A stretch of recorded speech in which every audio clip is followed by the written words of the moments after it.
దేశంలో top social మీడియాస్‌లో బీజేపీను, వైసీపీయేనండి.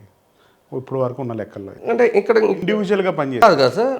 Social media పనితీరు అంటే ఓట్లు కన్వర్షన్ విషయంలో బీజేపీ టాప్, వాస్తవాలను బయటకు తీసుకురావడంలో వైసీపీ టాప్. ఈ రెండింటిని కంపేర్ చేద్దంట నేను. ఎందుకు అంటే బీజేపీ సోషల్ మీడియాలో వాస్తవాల కంటే కూడా హిందుత్వాన్ని రెచ్చగొట్టి ఓట్లు క్యాష్ చేసుకోవడం ఎక్కువ ఉంటుంది.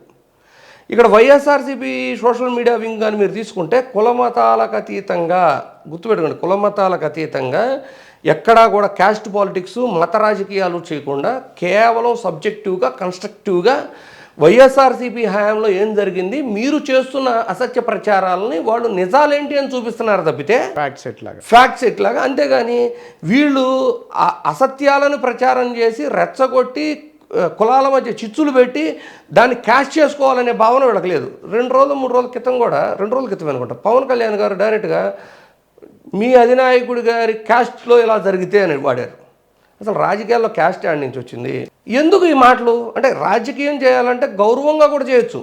మనం ప్రజలు గౌరవించి మీకు అధికారం ఇచ్చారు, మీరు ఇచ్చిన హామీలు నిలబెట్టుకోండి, వాళ్ళకి అంతకంటే మంచి చేయండి, అభివృద్ధి చేసి చూపిస్తా ఉన్నారు, చేసి చూపిండి, వాళ్ళు మళ్ళీ కల్పిస్తారు. ఎంతసేపు క్యాస్టు, కులము, అంటే వీటిని ఇది రెచ్చగొట్టే ధోరణి. ఇదంతా ఏంటంటే బీజేపీ టాక్టిక్స్ని వీళ్ళు నేర్చుకోవాలని చూస్తున్నారు. అంటే వీళ్ళు అడాప్ట్ అవ్వాలని ట్రై చేస్తున్నారు. సో బీజేపీ సోషల్ మీడియాతో కూడా వైఎస్ఆర్సీపీ సోషల్ మీడియాని కంపేర్ చేస్తూ దేశంలో నిజాన్ని మాత్రమే మాట్లాడుతూ అబద్ధాలు ఎవరన్నా ప్రచారం చేసినా ఇది అబద్ధము, ఇది నిజము అని చెప్తూ నిజం పక్షం నిలబడే ఒకే ఒక social media, the powerful media అనేది వైఎస్ఆర్సీపీ. సో ఇకపైన నా సజెషన్ ప్రేక్షకులకు ఏం చెప్తున్నాను అంటే, బీజేపీ సోషల్ మీడియా అనేది దేశంలో అతి పెద్దది, వాళ్ళు చాలా ఇన్ఫ్లుయెన్స్ చేస్తారు, అధికారంలో రావడానికి అవ్వచ్చు, ఎలక్షన్ గెలవడానికి చేస్తున్నారేమో, కానీ వైఎస్ఆర్సీపీ సోషల్ మీడియా ముందు వాళ్ళైనా దిగదుడిపోయి అని చెప్తాను.